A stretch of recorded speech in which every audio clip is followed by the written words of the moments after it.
¿Qué tal amigos de Contracara? ¿Qué tal Martín? ¿Cómo estás? ¿Cómo andas, Manuel? ¿Todo bien? ¿Todo bien? Bien, en principio, desilusionado por el Preocupados, debate del preocupados. domingo pasado, ¿no? Me parece que no dieron la talla a ninguno de los dos candidatos. Yo esperaba algo No, con mayor vuelo, sobre todo en comparación al primer debate de ellos en Chota. me quedo con Chota. Me quedo Sí, siempre con Chota, visto el panorama, mucho menos estructurado, mucho menos organizado, menos producción, pero creo que en contenido fue bastante mejor el de Chota y el de este pasado domingo de Jurado Nacional de Elecciones en Arequipa fue, como tú dices, decepcionante y más falto de sólido fue lo contenido. de Chota, me parece. Sí, totalmente, totalmente. Ahora, me Lamentable. llama mucho la atención. Entendemos que estamos en una contienda electoral y que ambos candidatos están muy pegados, pero la desesperación por ganar es evidente, porque han Sí, empezado a ofrecer, en fin, una serie de ofertas que yo no sé si realmente son viables yo estaba dentro con de la lo calculadora. económico, ¿no? Por ejemplo, en Yo el con la... caso de Keiko Fujimori, bonos, bonos en diversos rubros. Pero uno hace los cálculos económicos solo en el tema del oxígeno, y lo hablamos fuera de micrófono, creo que son 1.800 millones de soles, Sí, que seguramente muchísimo lo dinero. podemos costear, sí, pero ojo, ¿cuándo vamos a recuperar ese dinero? Sí. ¿Cómo vamos a generar la riqueza para poder estabilizarnos nuevamente? Son preguntas válidas que me parece que hasta ahora ella no ha respondido en su caso. Y en el caso Bueno, del señor Castillo, ujú. obviando, haciéndose al distraído con temas importantes también que tienen que ver con asuntos de tipo social.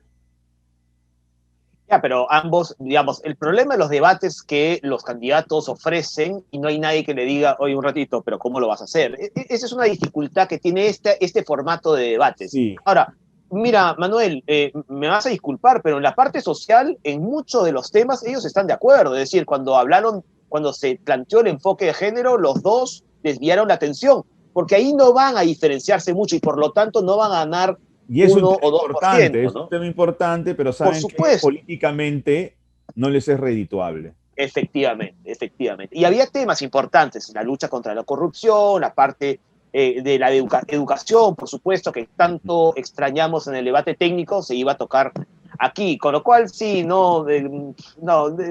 mucha promesa y poco planteamiento. Y los que pierden son los de siempre, Manuel, tú y yo y todos los electores, por supuesto, ¿no? Sí. Es una pena, francamente. Veamos qué va a ocurrir este domingo, 6 de junio. Igual, Sí, quien quiera que gane, va a tener que asumir que este país ha votado por cambios. sí, Ha votado por cambios. sin Cambios duda. que tienen que ver con lograr que esa población que no ha podido beneficiarse del crecimiento económico pueda en un mediano plazo hacerlo. Mira, eso Recordemos, sería, ojo, recordemos que ha habido estallidos sociales en varios países de la región.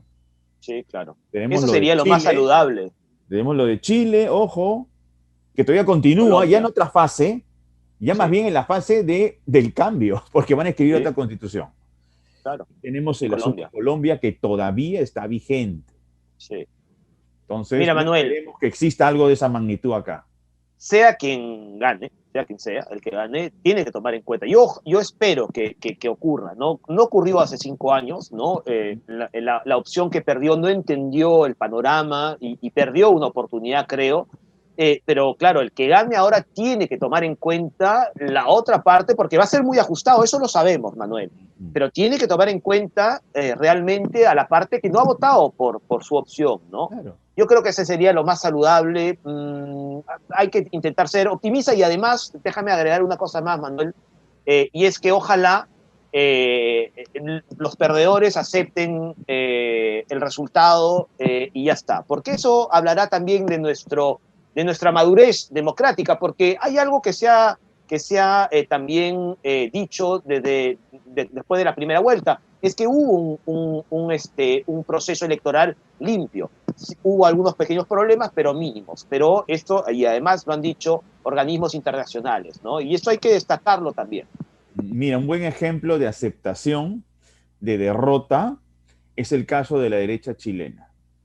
Sí, por Ellos ejemplo. han perdido en estas elecciones que tienen que ver con la convención constitucional.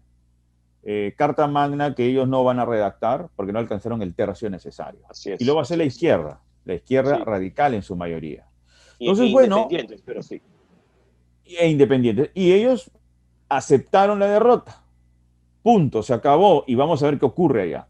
Acá en el Eso es Perú, democracia. el perdedor también tiene que tener una actitud de hidalguía y más bien Ojalá. ofrecer todos sus recursos a través de su partido en el Congreso para apoyar las medidas que el país necesita. Medidas que están orientadas en lo económico y lo social. Recordemos que estamos en una pandemia. Así es. Ojalá que tengan la madurez, Martín. Ojalá. Eso sería muy importante. Manuel, afortunadamente no es una buena noticia. A inicios de esta semana, el grupo de trabajo presentado y creado por el Ejecutivo para sincerar las cifras de fallecidos por COVID-19 dio su informe y la cifra es terrorífica, ¿no? Hay más de 180.000, voy a ser bastante más exacto, hay 180.764 muertos desde el 1 de marzo de 2020 hasta el 22 de mayo de este año. La cifra es espeluznante, es durísima, pero había que sincerar, ¿no? Esto lo hizo el Ejecutivo, la primera ministra Violeta Bermúdez lo señaló, además que la cifra pues es muy dura, entristece mucho, pero hay que sincerar las cifras, ¿no es cierto? Y eso es importante. Y por cierto, no hay muchos países en el mundo que lo hayan hecho, pero que nosotros creo que es Porque importante. políticamente no conviene, pues. No conviene, pero había que sincerar y la cifra es devastadora, ¿no? Sí, es devastadora y también, a ver, nos puede ayudar a leer nuestra realidad y tratar de enmendar ciertas cosas. La asistencia, la primera asistencia de salud en nuestro país es nefasta, independientemente del tema del COVID. ¿Ah? Sí, así es, totalmente. Lo que llaman asistencia primaria. Así ¿no? es. Se me había ido el tema hace unos segundos. La asistencia primaria. La asistencia primaria en nuestro país es nefasta, de pésima calidad. Esto debería servirnos para empezar a mejorarla y poder brindar un servicio de calidad a los ciudadanos. Es el momento, porque mira, cuando pase la pandemia, cuando volvamos a esa normalidad que añoramos, o al menos algo parecido, se van a olvidar, porque no se va a sentir esa urgencia. En este momento que estamos urgidos y vivimos un drama, es necesario que el gobierno, bueno, ya no sino el que va a empezar sus funciones el 28 de julio de este año, asuma esa responsabilidad. Estoy totalmente de acuerdo, Manuel. Es una, y mira, además Chile, es una urgencia. Mira, nuestros vecinos del sur tienen una asistencia primaria de salud impecable. Eso los ha ayudado a ellos a vacunar rápidamente a gran porcentaje de su población. Sí, no solamente son las críticas a Chile, porque a veces muchas personas se van de boca con el vecino del sur. El vecino del sur tiene, temas muy interesantes de los cuales podemos aprender. Y lo hemos hablado aquí en este programa siempre que hemos podido. Manuel, el menú de hoy.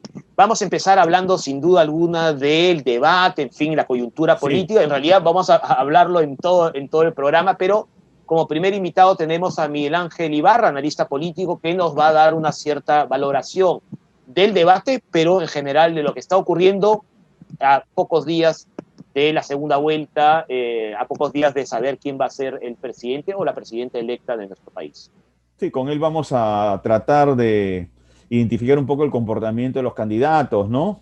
Lo que quieren decir también a través de sus gestos, a través de sus ofertas, a quiénes están dirigidas esas ofertas, porque no están dirigidas a todos, sino a un determinado sector, que en este momento ellos están luchando por obtener, digamos, su interés de voto, ¿no? Estamos hablando de sectores DE, estamos hablando de ese porcentaje de indecisos, que llega, si no me equivoco, un 17% en total, pues bueno, de allí va a salir el ganador, es decir, el que logre poder persuadir a esos sectores. Eso para empezar, y luego tenemos a Gustavo Rodríguez también, Manuel. Así es, Gustavo Rodríguez, escritor, pero también comunicador, analista de medios. Con él vamos a hablar un poco sobre el comportamiento de los medios de comunicación en nuestro país en esta contienda electoral, que creo va a ser interesante, y también sobre los candidatos, sobre cómo estos candidatos se han manejado. Sí, porque él es un observador también de todo este proceso, ¿no? Y de los anteriores. Así que, Manuel, vamos entonces ya con la entrevista a Miguel Ángel Ibarra, analista político. Bien. Bien, amigos, ahora tenemos el gusto de recibir al analista político Miguel Ángel Ibarra. Señor Ibarra, ¿qué tal? Bienvenido a Contracara. Gracias por la invitación, Manuel y Martín. Un gusto estar con ustedes. Miguel, fíjese, queríamos hablar y plantearle el tema del debate del pasado domingo entre Keiko Fujimori y Pedro Castillo. Teníamos frente a nosotros un debate organizado por el Jurado Nacional de Elecciones, bien estructurado, y sin embargo hay una sensación generalizada en que el debate en Chota, menos organizado en principio, tuvo mejores reflexiones por parte no solo de los candidatos, sino también de la población y de los electores en general. ¿Cuál es su valoración a lo ocurrido el domingo? Bueno, hemos tenido en realidad 3 debates, ¿no? 2 presidenciales, uno improvisado y otro planificado por el jurado, y uno técnico, que lo que buscaba era precisar aquellos temas del plan de gobierno que la población quería ahondar más y conocer sobre ello.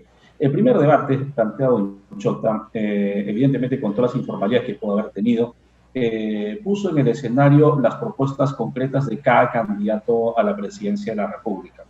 De un lado, la señora Keiko Fujimori, del Partido Fuerza Popular, planteó claramente lo que ella consideraba que su plan de gobierno iba a ejecutar, siguiéndose el plan que ya había desarrollado. El señor Castillo salió de alguna u otra manera del protocolo y lo que estableció, bueno, eran sus reglas también, porque él invitó a que se realizara en Chota el debate, y planteó un discurso más político que técnico, creo yo, considerando que evidentemente pues, es un candidato presidencial. Entonces, ese debate técnicamente lo ganó Fuerza Popular. Mayor capacidad de propuesta, mucho más pensado, más estructurado, se notaba experiencia, capacidad de gestión, pero en términos políticos la cosa era distinta, ¿no? Porque evidentemente el señor Castillo estaba en su nicho electoral, estaba en Cajamarca, en Chota, en su pueblo, estaba bajo sus reglas, estaba, digamos, con todo ese grupo humano que apuesta y que cree por él y que está identificado con su posición política y su posición ideológica no lo sé, pero por lo menos su lucha política sí. Entonces, digamos que estuvo 50-50. Técnicamente estaba para Fuerza Popular y políticamente para el señor Castillo, porque desde el momento en que la señora Fujimori le aceptaba ir a la plaza donde las reglas que él ponía, de alguna u otra manera Castillo ya estaba ganando, ¿no? Porque, digamos, fue el primero en invitar. De ahí vino el famoso segundo debate que nunca se dio, que iba a ser en la Corte Penal Santa Mónica, y que finalmente no se dio. La señora Castillo le tomó la palabra, la señora Fujimori le tomó la palabra al señor Castillo para que este se pueda desarrollar, y finalmente no se dio, el señor Castillo estuvo en otro lugar. El debate técnico, ya de los equipos técnicos, creo que fue importante y significativo, además de, digamos, las exposiciones que tuvo el señor Castillo en su debate donde estaba viajando en Lima, ya para las encuestas que hemos visto recientemente antes del último debate, ¿no? Y ahí fue el tema más distinto. Una vez más, el equipo técnico del Partido Fuerza Popular no fue más claro en sus propuestas, más preciso, creo yo. Eso es indiscutible. Hasta en las encuestas ganaba lejos el tema del debate. Sin embargo, el partido Perú Libre caía en imprecisiones porque ellos tuvieron un plan de gobierno con el cual postularon a la presidencia, ¿verdad? Entonces, lo que se esperaba es que ese plan de gobierno se respetara como tal y se planteara, digamos, qué cosas lo que se hace por lo menos en los 100 primeros días del gobierno. Miguel Ángel, más bien quería preguntarte lo siguiente. En el debate del último domingo, lo que se ha notado es que ambos candidatos han hecho una diversidad de promesas. De ofertas electorales, sí. Y claro, el término más preciso es de ofertas. Sin embargo, por ejemplo, en el caso de la señora Keiko Fujimori, ha prometido pues, bonos para distintos ámbitos, ¿no? Y uno haciendo cuentas dice, pues bueno, ¿y esto cómo lo van a financiar? Es decir, nuestros candidatos están mostrando una serie de expresiones que indican básicamente desesperación, tanto el señor Castillo como la señora Keiko Fujimori. Es decir, para ti, ¿crees que nuestros electores están percibiendo, están identificando que estos candidatos están básicamente prometiendo cualquier cosa sin ningún sustento y que puede tener una repercusión el 6 de junio? A ver, aquí hay un tema, has dicho un tema importante, Manuel. Lo menos que queremos es un populismo, sea de derecha o de izquierda, como lo plantees, en el cual de una manera pues, informal e irresponsable, no solamente se promete una cantidad de programas sociales, subvenciones o como quieras llamarlo, que vaya a afectar la caja fiscal. ¿Okay? Ciertamente el país tiene los recursos suficientes para poder afrontar todas las propuestas que ellos han hecho, los dos, sin excepción alguna.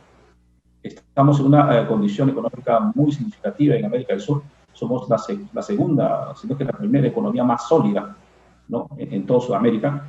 Lo dice el Banco Mundial, somos sujetos de crédito internacional. Se nos puede prestar los millones de euros que querramos porque hemos demostrado solvencia. Eso es cierto, Miguel Ángel, eso es cierto. Tenemos las reservas, pero esas reservas se agotan si es que nosotros no tenemos la capacidad de generar riqueza. Claro, ahí viene. Si no tenemos esa capacidad, creo que sí estamos en serios problemas. Claro, ahí viene el punto de quiebre entre las dos ofertas. Lo que ha generado que la caja fiscal sea generosa, onerosa para muchos, es que la inversión privada haya tenido tal impacto en el país que ha promovido el crecimiento. El 80% del empleo lo promueve la empresa privada, no lo promueve el Estado. Y ese presupuesto que tenemos, que proviene de los impuestos que paga la empresa privada, esa empleabilidad que ha generado que muchos jóvenes puedan estar trabajando, está a partir de esa inversión privada. Entonces yo digo, voy a generar tantos programas sociales, pero mantengo la política macroeconómica, la promoción de la inversión privada, las facilidades para que puedan invertir y generar trabajo, entonces puede ser sostenible mi propuesta. Pero si yo digo, en cambio, que a partir de todo lo que voy a plantear, prohíbo las importaciones, ¿no? Expropio o, digamos, traslado los fondos de pensiones a un ámbito privado, restringo las inversiones en minería, restringo las inversiones en servicios con empresas que están en el Perú, asusto a la empresa privada. ¿Y qué es lo que va a pasar? Lo que va a pasar es una detracción de la inversión. No va a haber inversión, va a haber temor respecto al empresario privado, lo que pueda pasar con su capital. Entonces, por eso mucho se habla de la experiencia venezolana, a veces escuchado. Entonces, en Venezuela pasó algo similar. Hace poco, el año pasado, el gobierno de Maduro expropió todos los bienes de DirecTV. DirecTV tuvo que irse de Venezuela. Entonces, lo mismo pasó con la reforma agraria. Con una reforma agraria se quedaron con todos el patrimonio, y de hoy más de 500 millones de euros que están siendo, digamos, reclamados a través de un tribunal internacional por el Banco Mundial, sin hablar de todas las empresas petroleras. Entonces, estamos hablando de un tema serio, ¿no? Entonces, yo creo que cuando yo oferto algo de esta naturaleza, tengo que asegurarme, como tú muy bien me has señalado, Manuel, de que exista la forma de recuperar ese dinero, claro. O sea, de mantener ese equilibrio. Ahora, radica la diferencia entre uno y otro, ¿no? Disculpe que lo corte, pero usted mencionaba el ejemplo venezolano, efectivamente es un riesgo. Ahora, el contexto venezolano en aquel momento era también diferente, ¿no es cierto? La parte legislativa, lo judicial, por supuesto el ejército, eso también son variables que tenemos que tener en cuenta en caso de un hipotético gobierno del señor Pedro Castillo, ¿no? Claro. Hay un dicho que dice, no importa quién sea el chef, mientras la receta sea la misma. Y el tema de fondo es ese. No importa qué personaje esté al fondo de la coyuntura si yo aplico la misma receta. Si yo digo, por ejemplo, que voy a plantear, quien sea un candidato, que voy a restringir las inversiones, voy a evitar las importaciones, estoy dando un pésimo mensaje. Porque si yo, recuerda que lo que produce el país no logra coberturar la demanda interna. Por esa razón hay exportación de productos básicos. Entonces, si yo obligo o restringo las importaciones, por así decirlo, para proteger al mercado nacional, lo que va a pasar es que con esa misma regla de juego, el exterior me va a tratar a mí. Es decir, el efecto va a ser directo con la exportación. Porque si tú no permites que yo te venda, pues entonces yo tampoco te compro. Entonces, hay temas que tenemos que entender. El mercado internacional no funciona como hace 50 años. Hoy existen consorcios, grupos, clusters.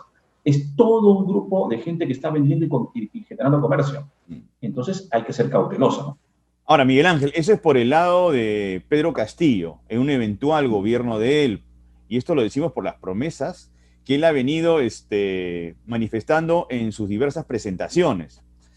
Pero en el caso de Keiko Fujimori, si vamos a empezar a identificar también temas o aspectos negativos, si ella ganara, y si ella cumpliera con indultar a su padre, ahí tendríamos una perturbación política.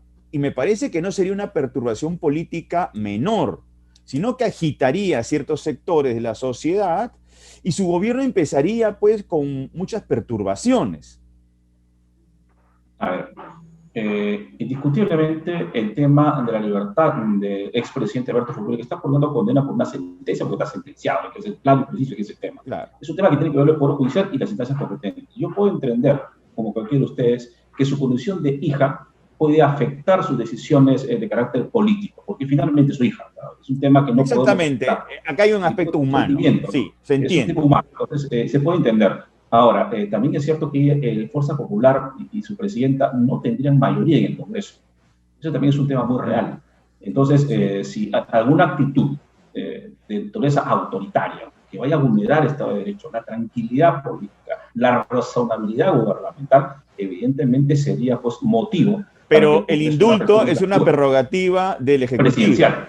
Exacto, claro, es una prerrogativa del Ejecutivo. El problema sería que si ella lo indulta, puede ocurrir lo mismo que pasó hace unos años con Pedro Pablo Kuczynski. Con Pedro Pablo Kuczynski, exactamente. Porque, ojo, la Corte Interamericana de Derechos Humanos no le dio el visto bueno a ese indulto, porque además se señalaron una serie de problemas en su procedimiento. Vicios en el proceso, vicios procesal. Entonces, claro, yo creo que volveríamos a lo mismo, en realidad sería el mismo escenario. Generar una crisis política es evidente. Eso no nos ayuda. Es evidente. Y no ayuda pues a que lo que queremos los peruanos es estabilidad, porque no solamente la elección acaba el 6 de junio y gane quien gane el país necesita retomar su vida. ¿Okay? Más allá del tema de que estemos en contra o a favor del país, porque es por el futuro de todos, no es por un tema de un partido. Entonces la señora Fujimori tiene que tener eso en claro. El partido, o el país, no está votando por el partido Fuerza Popular y por ello, eso tiene que entenderlo, ¿no? Está votando por mantener un sistema político, un régimen político, un modelo económico que nos ha costado conseguir durante muchos años. Entonces, el tema de fondo es ese. Yo creo que si está tratando de confundir eso, está totalmente equivocada, ¿no? Y fíjese, pese a eso, Miguel, tenemos, efectivamente, usted ha señalado, ha habido una estabilidad política en las últimas 2-3 décadas sin ninguna clase de problemas, y sin embargo los dos candidatos tienen que constantemente firmar declaraciones en las que van a respetar el periodo de 5 años y que dentro de 5 años ellos dejarán el poder, ¿no es cierto? Resulta, parece irónico, pero es muy serio esto, ¿no? ¿Cuántas dudas tenemos en que los dos tienen que constantemente firmar compromisos, ¿no es cierto?, democráticos? Yo creo que nosotros tenemos un sistema de partidos muy débil, ¿no? Y creo que esa debilidad de representación política por una parte y de un sistema de partidos ha sido demostrada en la primera vuelta. Hemos tenido tantos candidatos presidenciales y, ojo, que no necesariamente militaban durante muchos años en sus partidos, sino que eran invitados, ¿no? No parecían convidados de piedra, que claro, el partido buscaba para que liderara su proceso y finalmente llegara. Y si por suerte ganaba en buena hora, ¿no? Y yo creo que el ejemplo más claro fue el señor Forsyth, que aparecía primero en las encuestas, recuerdan ustedes, y finalmente no se fue en una bancada. No pudo sacar ni una sola bancada, no pasó el 5%. Entonces, el señor De Soto llegaba por vez primero a un partido que tenía una tendencia socialista, como era Avanza País, había tenido candidatos de izquierda, y sin embargo, él siendo un candidato junto con Miguel Vega Alvear, que era liberal, estaba en esa ruta. Otro tema que era también complejo para su momento fue el tema del señor Guzmán, ¿no? Con el Partido Morado, que venía encabezando en diciembre las encuestas y finalmente se cayó estrepitosamente. Yo creo que le hizo daño el hecho de que Sagasti fuera presidente de la República. El desgaste político le jugó en contra. Entonces tenemos un sistema de partidos no muy sólido. Tenemos, por ejemplo, una Acción Popular que habrás visto, que iba con un Lescano que deslindó con toda la clase política de su partido, al punto que no lo acompañaron, e incluso él dijo que si ganaba, él no iba a gobernar con Acción Popular, sino que iba a gobernar Johnny Lescano. Sí, pero disculpe, Miguel, que quería retomar lo que acaba de mencionar en cuanto a Guzmán, que creo que es interesante porque finalmente es aquel centro que ha desaparecido. Tal vez el error fue no identificarse con el gobierno y decir, efectivamente, es un gobierno morado porque el señor Sagasti es del Partido Morado. Y trató de, digamos, alejarse, cuando en realidad incluso lo podría haber beneficiado de alguna u otra manera, porque Sagasti, digamos, terminará su gobierno con una aceptación bastante mayor al porcentaje obtenido en las elecciones por el señor Guzmán, ¿no? Yo creo que el señor Guzmán se adelantó a su tiempo. Sí. Yo creo que él lo que debió hacer es pensar en el 2026 y no en este año, por una razón muy simple. Si él ya había aceptado, porque ojo, este movimiento de vacar a Merino, si lo recuerdan, vamos a regresar un poco en la historia política, fue un movimiento gestado en parte por ellos mismos, ¿no? Recordemos que, digamos, cuando sale Vizcarra y entra Merino, para empezar la transición fue perfectamente legal y constitucional, no fue inconstitucional, era lo que correspondía dentro de la operación de mando de acuerdo a la Constitución. Y el señor Merino, lamentablemente, para buena suerte, para mala suerte, se encontraba presidente del Congreso y tenía que asumir quiera o no el mando. Pasó lo que pasó, finalmente salió a las pocas semanas y subió el señor Sagasti con el apoyo del Partido Morado, que recuerdan ustedes que decía, ninguno que no sea, que haya votado a favor del señor Merino debe participar en la elección de la nueva mesa directiva. Finalmente su candidata se cayó y tuvo que ir a una mesa de consenso para poder ganar la presidencia y recién poder hacer que Sagasti pueda llegar al poder. Lo que debió hacer Guzmán, creo yo, es decir, vamos a no participar en estas elecciones porque vamos a abocarnos a hacer algo por el país desde la presidencia con Sagasti. Y el partido va a abocar a todos sus cuadros técnicos para que el país pueda salir de la crisis del COVID-19, de la recesión económica y darle la oportunidad de que en las próximas elecciones el mejor partido pueda o candidato pueda llegar a la presidencia y entregarle un Estado ordenado y en una mejor condición. Si él lograba manejar sus cuadros y tratar de manejar el tema de la vacunación, que es un desastre hasta ahora, el tema de manejo de la economía, de la promoción de la inversión, ¿no? El tema el daño que se ha hecho con el turismo, es decir, todos los temas que tenemos, yo creo que hubiera quedado mejor parado para una próxima elección que haberse aventurado y haber criticado y desligado del gobierno de Sagasti cuando eso era imposible hacer. Es más, el asesor cercano, ustedes recuerdan que Armando Salcedo, que era asesor también de bancada, pasó a ser asesor del presidente. Entonces, era imposible poder desligarse. Fue una pésima estrategia.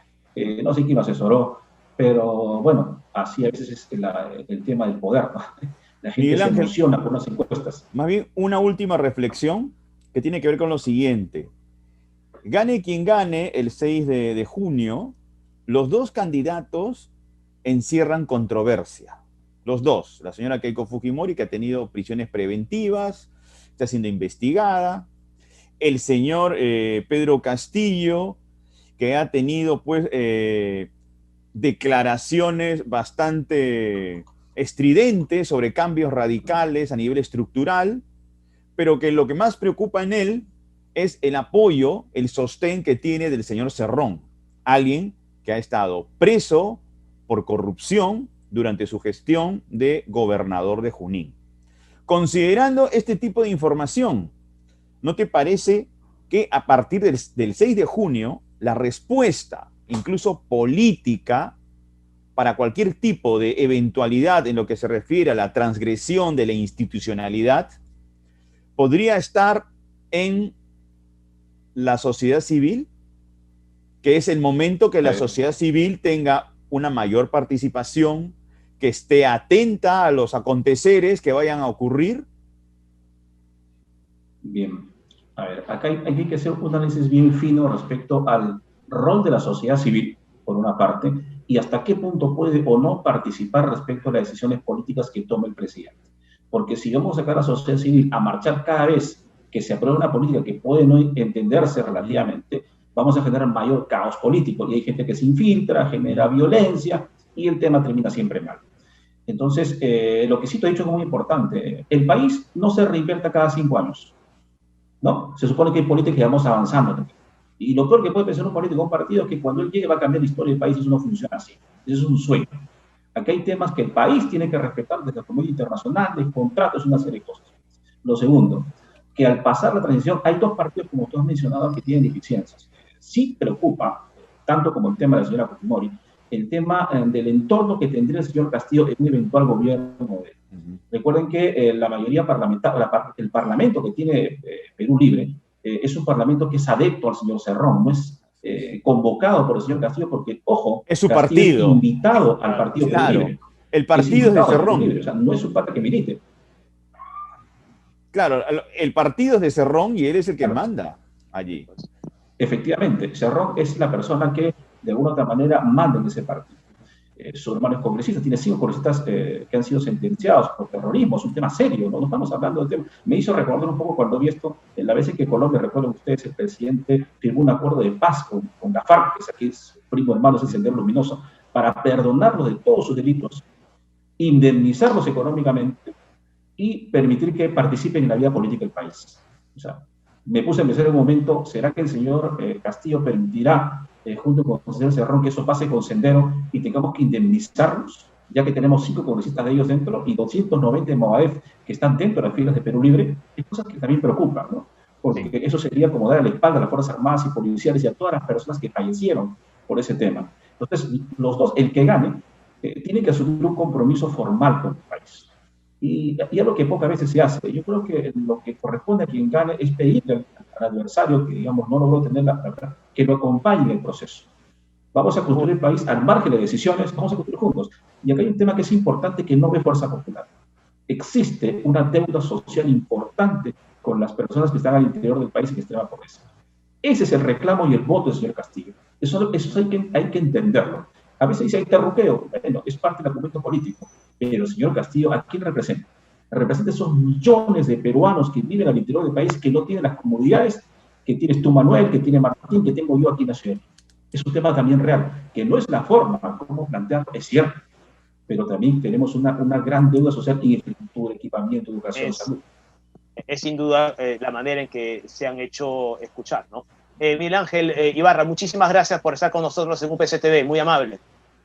Gracias por la invitación, Martín. Gracias, Manuel. Buenas tardes. Muchas gracias. Un abrazo, Miguel Ángel. Hasta luego. Bien, Manuel, creo que el analista político Miguel Ángel Ibarra, quien acabamos de entrevistar, lo tiene bastante claro, y las críticas evidentemente son generalizadas, en el sentido que son tanto de un candidato como de la otra candidata, ¿no? Porque son candidatos con muchas fragilidades, ¿no? No gozan de respaldo, pues. No, de un respaldo fuerte, ¿no?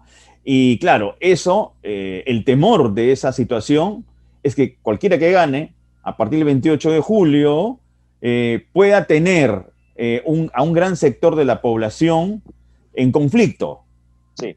Y eso genera inestabilidad, ¿no? Y van a tener que tener cuidado con sus decisiones, porque imagínate, si Keiko Fujimori indulta al padre del saque, o el señor Pedro Castillo propone algún tipo de iniciativa que pueda... O también otro indulto. Claro, ¿no? Otro indulto, y que además pueda transgredir la institucionalidad, ya te imaginas toda la complicación política y de perturbación, porque el Perú lo que necesita en este momento, por el tema de la pandemia, además el tema de la pandemia, es una tranquilidad para poder organizarse y afrontar la crisis. Se necesitan decisiones políticas y mano política. Es decir, si el 29 de julio toman esas decisiones, evidentemente la cosa va a empezar muy mal. Y eso es lo que evidentemente no queremos. Y no olvidemos, Manuel, lo que tú has dicho, no gozan de respaldo. Uno tiene 19%, el otro tiene 13%, que es realmente el respaldo, digamos, auténtico, no real. El de la segunda vuelta ya involucra otro tipo de cosas. Otras variables, exacto. Es lo que hay, pues. La segunda vuelta es lo que hay. Bueno, pero en fin. Lamentablemente estamos así. Así es. Y para analizar esto también, creo que el momento es interesante. Tenemos a nuestro siguiente invitado, Manuel, a Gustavo Rodríguez. Sí, Gustavo Rodríguez, escritor y además especialista en temas de comunicación. Con él vamos a ver todo el aspecto, además del comportamiento de los candidatos, comportamiento de los medios de comunicación en esta contienda, que es bastante particular y especial, y que merece ser analizado. Así que vamos con la entrevista con Gustavo Rodríguez. Vamos.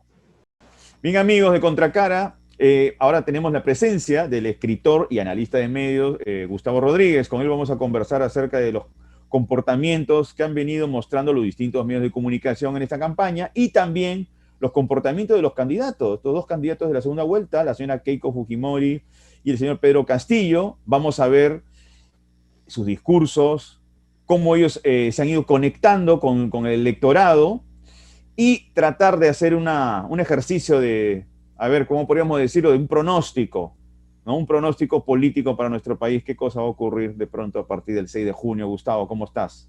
¿Qué tal, Manuel? Encantado. Después de tiempo, converso contigo. Bienvenido acá a Contracara, nuevo espacio para nosotros. Bienvenido, Gustavo, bienvenido. Gustavo, ¿cómo vienes evaluando tú el comportamiento de los medios de comunicación frente a esta contienda política? Para muchos se ha generado una serie de controversias porque hay algunos medios que han tomado una postura muy clara por uno u otro candidato. ¿Tú cómo lo adviertes?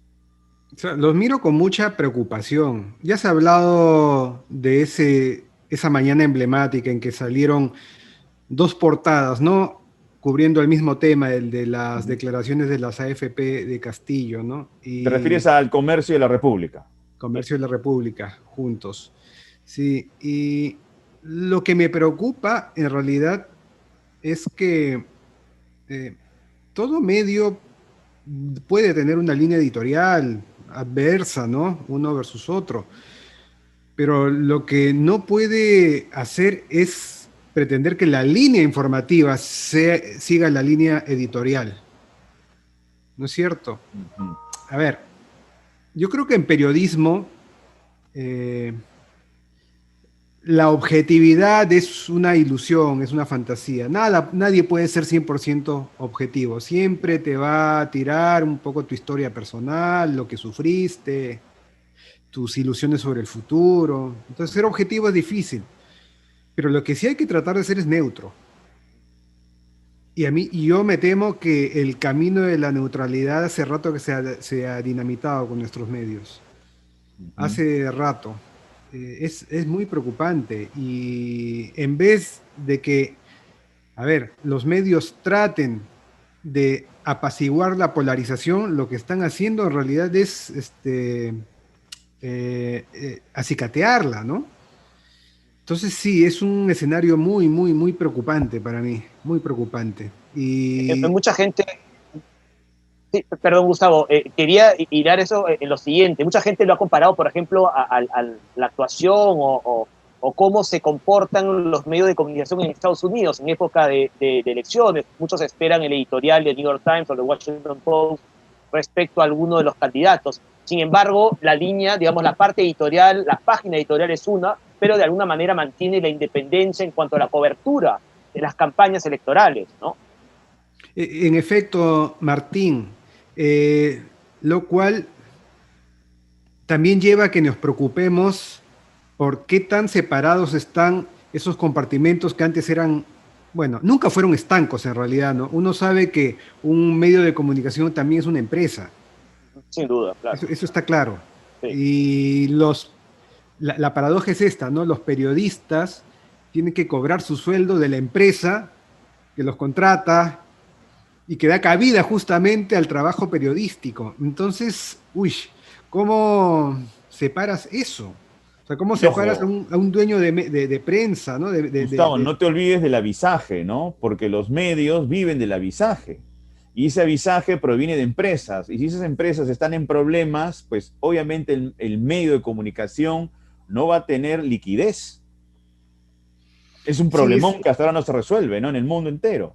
es la eterna disyuntiva entre el corto plazo y la reputación. O sea, en realidad, ¿pago planilla o mi reputación permitirá que viva finalmente? Y eso añadido a esta etapa bisagra en la cual entran nuevas tecnologías y el papel ya deja de ser relevante y ya no es tan rentable. O sea, yo me acuerdo, alguna vez trabajé en publicidad eh, por completo y una página en el comercio era, o sea, valía lo que te vale un auto y más. Entonces, eh, son tiempos muy, muy complicados, muy complicados. O sea, el tema el dilema de la prensa está como para sacar, para como para analizarlo por capítulos, ¿no? Ujú. Pero ahora mismo, en esta etapa electoral, a mí me da mucha pena que muchos periodistas, directivos periodísticos, se hayan dejado llevar por el miedo, por el fanatismo.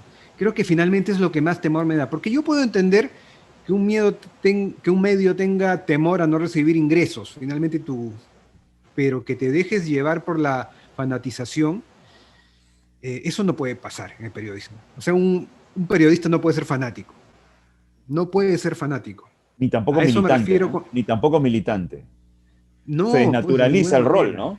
No, para nada. O en todo caso, haz tu disclaimer, ¿no? Claro, O sea, claro. haz tu disclaimer y el público sacará la cuenta de las cosas. Para esto se suma, Gustavo, también no solamente a la posición que pueda tener un medio de comunicación respecto, por ejemplo, a esta coyuntura electoral, sino también a lo que viene circulando en redes sociales y que también es, digamos, producido de alguna manera por algunos medios de comunicación, en fin. Y son los fake news, las noticias falsas, ¿no es cierto? Y en una época como esta, esto se multiplica y causa mucho más temor del que aparentemente existe, ¿no? Y no me refiero a ninguna candidatura en general, porque eso ha pasado también con el proceso de vacunación.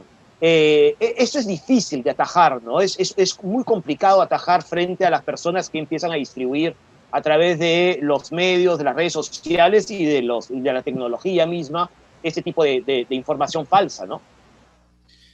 El tema es que nosotros sabíamos que el ciudadano promedio es crédulo, es bastante crédulo, o en todo caso quiere creer. O sea, quiere creer que tiene la razón. Okay. Partamos de eso. Entonces, en teoría, en una sociedad así, uno creería que el medio de comunicación es el encargado de tamizar lo que se va a distribuir, o de agarrar lo que está circulando y decidir no replicarlo, ¿no? Pero lo que estamos viendo es que el nivel educativo, formativo, cultural de muchos periodistas no excede el promedio del ciudadano.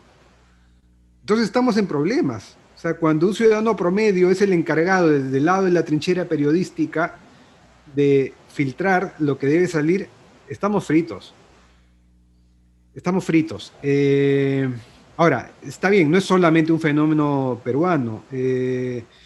En épocas de elecciones esto se exacerba y ya se olvida, esto ya se convierte en una competencia. No se trata de formar al público, sino se trata de ganar una competencia. O sea, el fenómeno de los fake news que está ocurriendo acá en Perú ocurrió en Estados Unidos. O sea, el otro día leía un informe que decía cómo ciertos estados de Estados Unidos, sobre todo donde el voto republicano iba a ser importante, como en Florida, pues los fake news se fabricaban con toda frescura en cabinas de radio, o sea, con disque periodistas con el micrófono ahí, que te decían, no, sí, Biden es amigo de Maduro, tiene fotos, acá las tengo. No las tenían, pero igual las expulsaban las noticias, ¿no? Entonces, bueno, sí, pues eso se exacerba en elecciones. Yo tengo la teoría de que nuestros países, o hay países que se vuelven locos cada 5 años, o donde la locura aflora, ¿no? Donde la locura aflora cada 5 años. Y eso es lo que está ocurriendo ahora. Lo que ocurre con estas coyunturas de miedo, de temor, de ignorancia, es que problemas que en años normales pasan piola, acá se vuelven verdaderas urgencias. Y debido a esas urgencias, nosotros ahora nos encontramos en una situación muy complicada a nivel político, porque ambos candidatos no gozan de un respaldo importante. Han pasado con un porcentaje que en otros contextos sería ridículo, ¿no? 13%, 19%. O sea, un candidato con 19% no puede tener pretensiones de ganar en una segunda vuelta. Pedro Castillo hubiera sido cuarto en la última elección. Claro, entonces uno dice, ¿qué cosa ha ocurrido en el entramado social de este país para que hoy, en esta contienda política, tengamos a dos candidatos de esas características? ¿Cómo tú lo has advertido? Yo creo que han ocurrido dos cosas. O sea, antes de contestar, a mí lo que más pena me da esta elección es que justamente como sociedad hayamos dejado que los extremos hayan subido al podio, ¿no? Los menos representativos probablemente ha subido al podio. Entre ambos no llegan ni al 20%, o sea, 4 de 5 peruanos no ha votado por ellos. Pero creo que lo que ha ocurrido, lo que está ocurriendo, no solamente en Perú, en el mundo también, porque recordemos que en Brasil las elecciones han sido polarizadas, en Estados Unidos, en Ecuador acaba de ocurrir. En el Perú y en el mundo también está habiendo un cambio de relato, de narrativa, sobre qué tipo de sociedad debemos tener para... ¿no? Recordemos históricamente... Hay mucha insatisfacción, ¿no? Sí, porque nos estamos empezando a dar cuenta de que el modelo liberal lo que ha generado sí es ingresos, digamos, una disque modernización, pero en el fondo lo que ha terminado logrando también es una gran brecha, una desigualdad real, pero sobre todo percibida. Es interesante, Gustavo, porque hablas de desigualdad y uno de los países, digamos, según los datos más desiguales de la región es Chile, donde, de donde nos hemos copiado muchas de las cosas de este modelo económico, y Santiago acaba de elegir una alcaldesa del Partido Comunista y la constituyente ha sido pues ganada por una mayoría de izquierda y se vienen las elecciones presidenciales en noviembre, ¿no? En un país con un crecimiento y un país que ha logrado bajar la pobreza al 8%. Lo que pasa es que, a ver, o sea, no es que yo deteste el neoliberalismo o sea un rojo como No. me dirían algunos, sino que, a ver, yo creo que el cambio el cambio de modelo económico en Perú funcionó en su momento y era lo que se necesitaba para salir de un extremo del péndulo. Claro. O sea, el extremo del péndulo en los 80 nos fue nefasto, ¿no? Claro. Pero se nos fue la mano al otro lado, digamos, por darle el empujón al carro le pusimos turbo.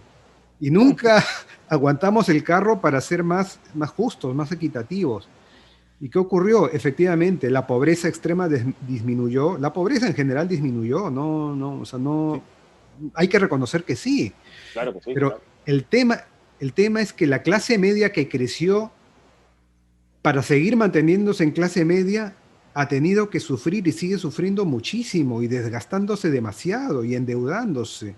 O sea, casi como que nuestra clase media o gran parte de nuestra clase media es gente pobre con tarjeta de crédito. Así es. Y una cosa, en ese sentido también, Gustavo, es que se ha crecido, sí, porque se ha crecido, pero no nos hemos desarrollado, que es algo totalmente diferente, que eso es lo que ha faltado, ¿no? Para poder tener una sostenibilidad en el tiempo en cuanto a prosperidad.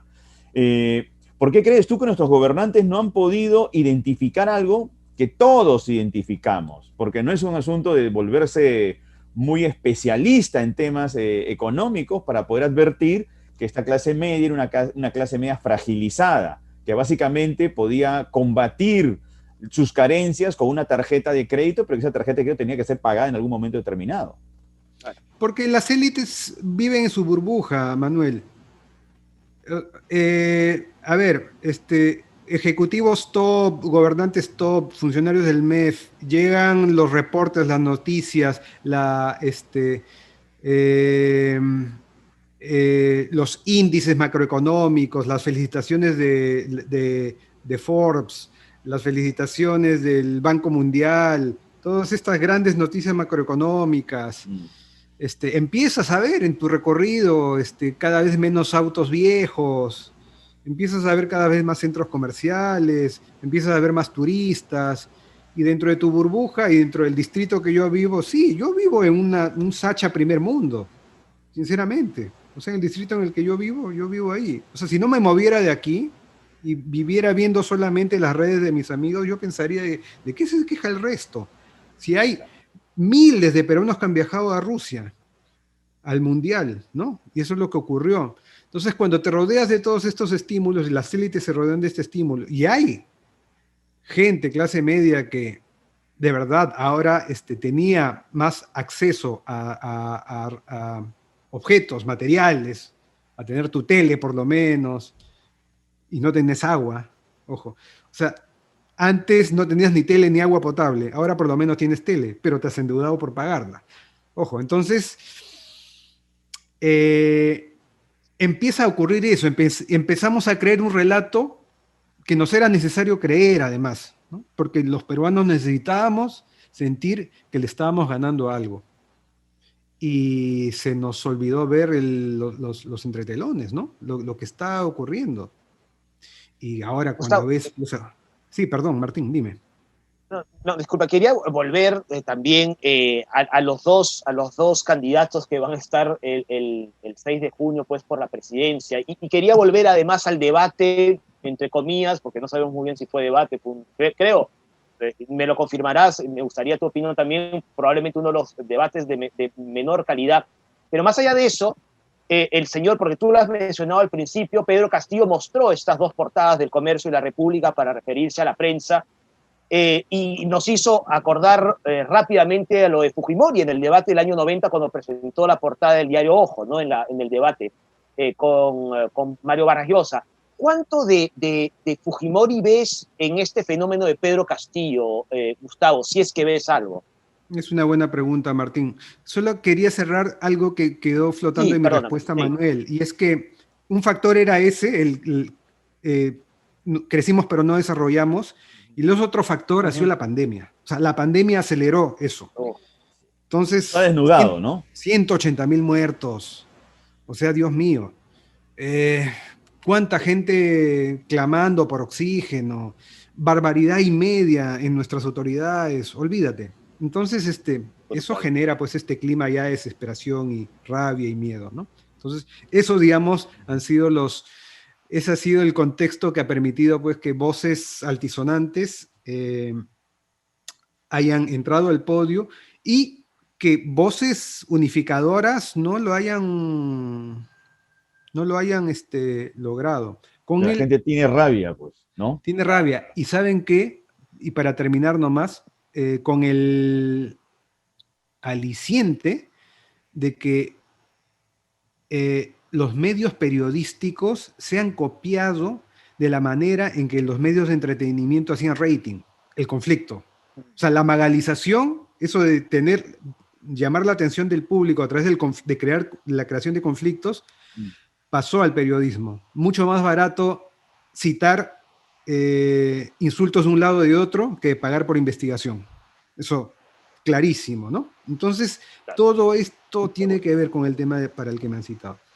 Ahora, Martín, yo creo que hay mucho en común, ¿no? Entre el fenómeno Castillo y el fenómeno Fujimori. O sea, Castillo es el Fujimori del siglo XXI, en este caso. O sea, nadie lo vio venir, ha sido ninguneado. Es curioso, ¿no? Las vueltas que da el destino, pero Keiko Fujimori ahora representa lo que Vargas Llosa representó hace 30 años. Basta con ver la foto de hoy en la mañana en Arequipa, donde Keiko Fujimori aparece al lado del hijo de Vargas Llosa y de ex representantes del Fredemo. O sea, es así.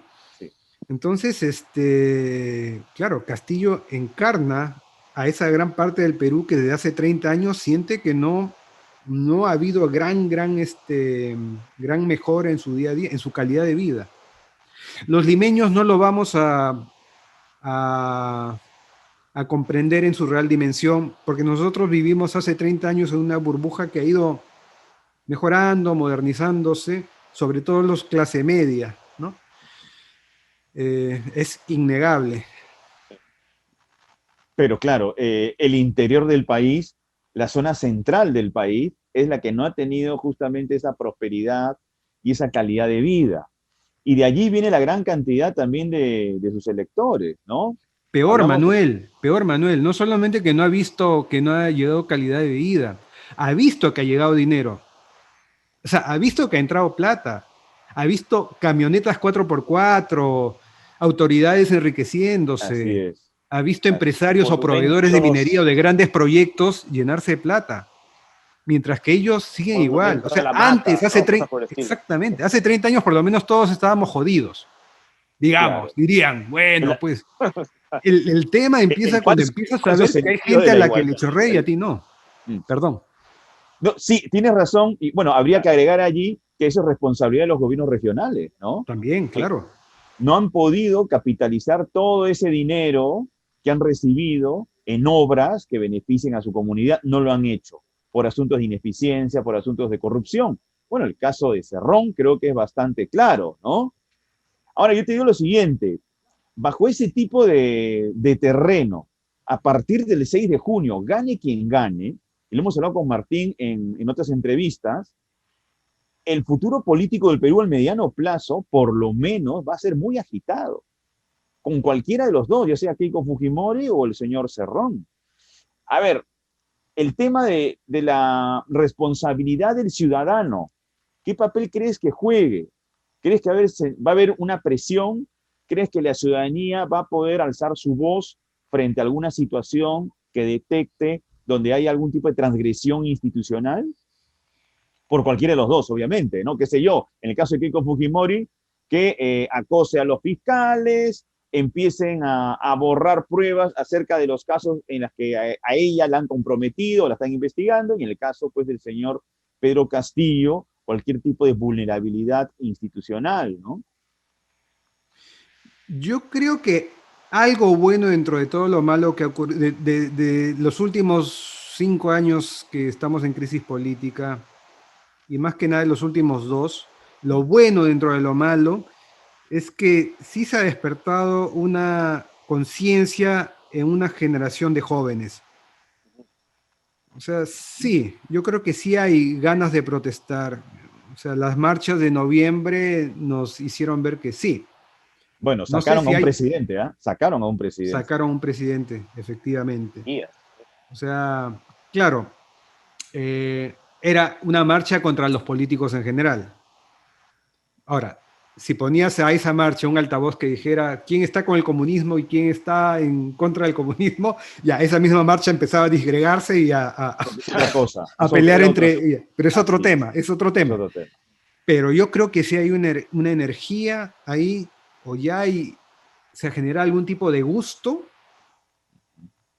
por la marcha que consigue resultados. Entonces, sí, digamos que dentro de todo, quiero Pero todo creer. tiene un límite, ¿no? Porque, a ver, constantes marchas que tengan como agenda desestabilizar un gobierno que no les parece, crea una inestabilidad también en el país. Es un asunto en el cual no podemos ingresar por el bien de todos, ¿no? De acuerdo, pero yo creo que es lo que va a ocurrir en los próximos 5 años, para bien o para mal. Uh-huh. Gobiernos débiles, poco populares, poco representativos, van a tener a una ciudadanía muy descontenta con ellos, muy descontenta. O sea, el lustro del Bicentenario va a ser un lustro de mucho trabajo para ustedes, amigos periodistas. Gustavo, en la página Jugo de Caigua que tú editas, escribiste un texto relacionado al racismo en nuestras ánforas. Ese es el título que elegiste. Me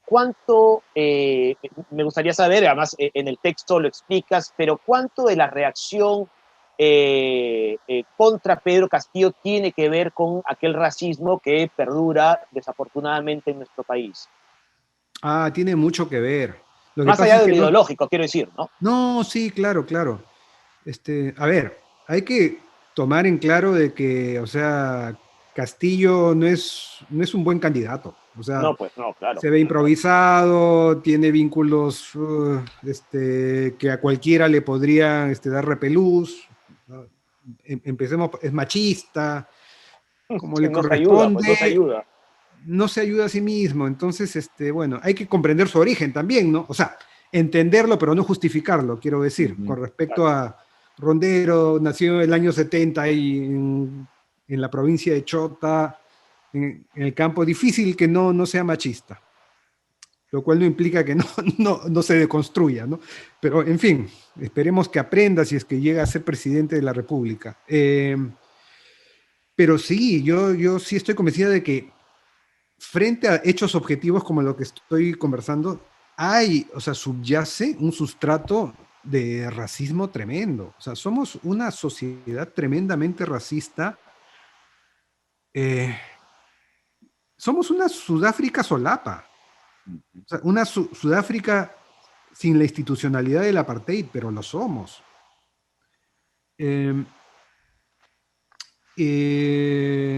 y claro, por supuesto, uno lo puede ver en los comentarios, en las redes.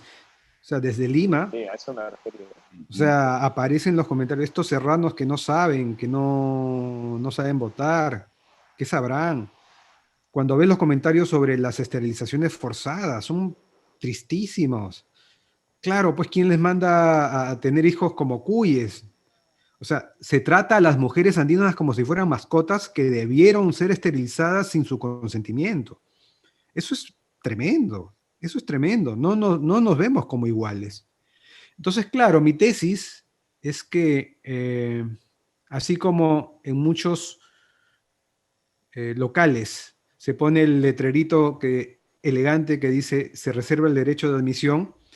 Cuando eres una élite que no quiere que la hueste oscura venga y acabe con el virreinato, colocas otros letreritos igual de correctos políticamente, ¿no? Como hay que defender la democracia, hay que defender la libertad de expresión, pero en el fondo yo creo que hay desprecio y a la vez miedo, a la vez pavor por esta gran mayoría mestiza o indígena que que viene reclamando desde hace siglos acceso a esa cúspide en la que estás. Y claro, y entre quien entre, lo que tendría que hacer es atender a ese clamor, ¿no? De lo contrario, lo que vamos a tener de pronto en un mediano plazo es un estallido social. Ya ocurrió en Chile, está ocurriendo en Colombia, Argentina como que está incubándolo, ¿no? Porque también ellos tienen un margen de insatisfacción muy alto. Brasil también está allí. Entonces, no es fácil el poder abordar este nuevo periodo. O sea, tanto Keiko Fujimori como Pedro Castillo deberían considerarlo muy bien. Mira, y no es casualidad que haya nombrado a Brasil o a Colombia, y vamos a Estados Unidos incluso. Claro. O sea, son sociedades que se fundaron con base en la desigualdad racial. Además, sí, exactamente. O sea, Estados Unidos sigue cosechando problemas, tempestades de su pasado esclavista. O sea, Y Chile, ojo, sigue Chile ocurriendo. nunca reconoció a nivel constitucional, ¿no? Los derechos de sus comunidades originarias. Con los mapuches siempre ha existido un racismo, un rechazo bastante cruel, además, ¿no? Y Colombia también tiene grandes grados de machismo, perdón, de racismo y discriminación con su comunidad afro. Y Brasil totalmente. también, porque tampoco se saben los brasileños, eso del mestizaje afro, no, o sea, el sector poblacional blanco mayoritariamente rechaza, digamos, lo afro también en su país. Entonces estamos en países donde no se resuelven este tipo de cosas. Es por eso que en mi artículo de Jugo de Caigua menciono una anécdota que me ocurrió en Sudáfrica, ¿no? Cuando fui a conocer Sudáfrica y me encontré con un peruano que era guía de turismo, y era un peruano simpático, blanco, de apellido italiano, que cuando empezó en el bus a hablar, estábamos pasando por un barrio periférico de Johannesburgo, empezó a hablar con desdén de los africanos, de los sudafricanos negros, ¿no? Y no tuvo ninguna señal de empatía hacia el colonialismo brutal que ha habido en esas tierras, ni el apartheid institucionalizado horrendo que hubo. Entonces, ese desdén, ese pucha, no trabajan y se alcoholizan, es una forma muy superficial, muy típica del limeño, tal cual, los comentarios que acabo de decir en las redes. O sea, es un tipo de pensamiento que encajaba perfectamente en esa Sudáfrica que se parece mucho a nosotros en ese aspecto. Tal cual. Es muy doloroso, ¿no? Por eso yo sí creo que el racismo es una tara que nos atraviesa en todos los aspectos sociales, en época de elecciones, y que o sea, hay burbujas en las cuales nos salvamos y creemos en esta ilusión de que somos iguales. O sea, cuando somos barra de fútbol en el Mundial o cuando estamos en mistura. Claro, o sea, solo la comida y el fútbol son digamos, estas islas de fantasía que nos permiten creer que estamos unidos y que el color de piel no importa. Y eso, que en el fútbol los ruidos y los insultos racistas también abundan, ¿eh? También, no solamente en el Perú, por cierto. A nivel equipo, pero cuando se trata de la selección, ahí sí hacemos... Eso es verdad. Claro, ahí todos cantan contigo Perú. ¿No? Eso es verdad. Efectivamente. Sí. Entonces son unas islas así de ilusión. Pero Martín, tu comentario me lleva a señalar justamente que una de las cosas que más pena me da de esta polarización, de estas elecciones, es el que haya habido una facción que se haya adueñado justamente de la camiseta del Perú, que justamente era el símbolo que nos daba esa sensación de que todos somos iguales. Pero cuando tú te adueñas de un símbolo nacional, en este caso es un símbolo nacional no oficial, que la gente, del cual la gente se ha adueñado, lo que tú estás diciendo es, si tú no piensas como yo, no eres de mi país. Claro, es el Y mensaje. eso es terrible. O sea, el subtexto de ese mensaje es terrible. Así es. Bueno, Gustavo, vamos Pues, a ver qué Gustavo, ocurre a partir del 6 muchísimas de gracias. junio. Vamos a ver qué ocurre a partir del 6 de junio. Así que te invitamos desde ya para hacer un análisis posterior de lo que vaya a acontecer. Gracias, Martín. Gracias, Manuel. Han sido muy amables. Y disculpen la catarsis. No, Muchas gracias. no te preocupes. Un abrazo. No, es importante. Muchas gracias, Gustavo. Que estén Chao, chao. bien. Igualmente. Bueno, Martín, claro, Gustavo Rodríguez, que además ha adicionado a partir de su columna en Jugo de Caigua, la web que él tiene, el elemento del racismo, que está en nuestra ánfora definitivamente, ¿no? En especial dirigido al candidato Pedro Castillo, que han habido pues comentarios totalmente desacertados y que no tienen nada que ver con el tema político, pero que revela cómo somos todavía como colectivo, ¿no? Es muy triste, pero también es muy necesario reflexionar sobre esto, ¿no? Porque efectivamente los resultados y sobre todo este momento tan complicado de la segunda vuelta, pues ha exacerbado los ánimos. Ahora, yo recuerdo en el debate técnico también se refirieron a Keiko Fujimori como la candidata oriental. Es igual también, ¿no es cierto? No hace falta ese tipo de expresiones y creo que es lamentable. Es decir, ha habido de ambos lados, aunque francamente lo que se está viendo en redes sociales es realmente muy triste y muy lamentable, Manuel. Sí.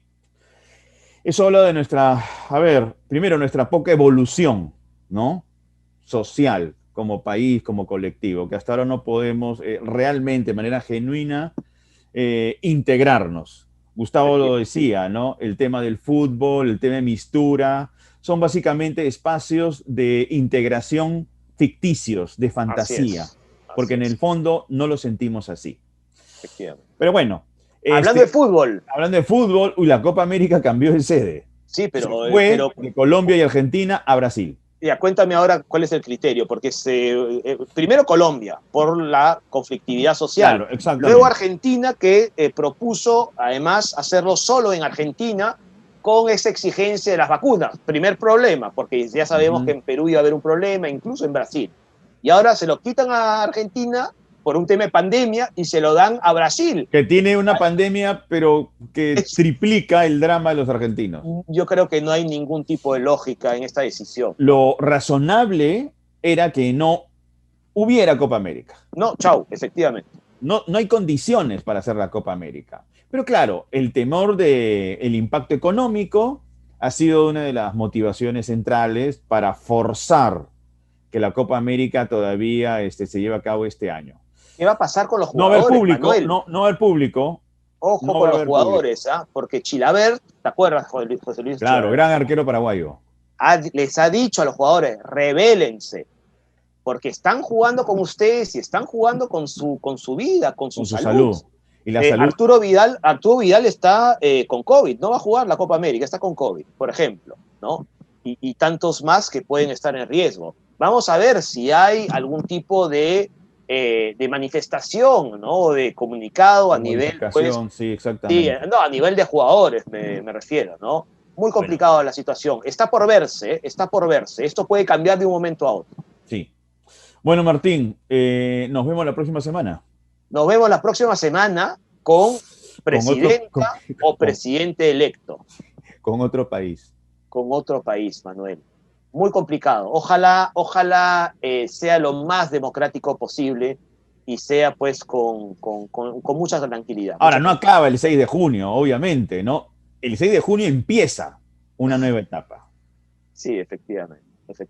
Pero vamos a ver qué pasa. Vamos a ver qué pasa. Mucha suerte, a ir a votar con todas las precauciones, Manuel. Doble mascarilla, protector facial, alcohol, gel, ¿no? Y ese tipo de cosas. Tu propio lapicero. El propio lapicero, buen apunte. Con mucho cuidado, Manuel. Con mucho cuidado porque estamos en pandemia, no hemos terminado. Distancia social en las colas. y distancia social. Así que mucho ánimo a todos, porque no es un momento en el que vamos a votar con mucha alegría, pero mucho ánimo a todos, sin duda alguna. Listo. Un abrazo a todos. Nos vemos. Chao, Manuel. Chao a todos. Chau, chau, Martín.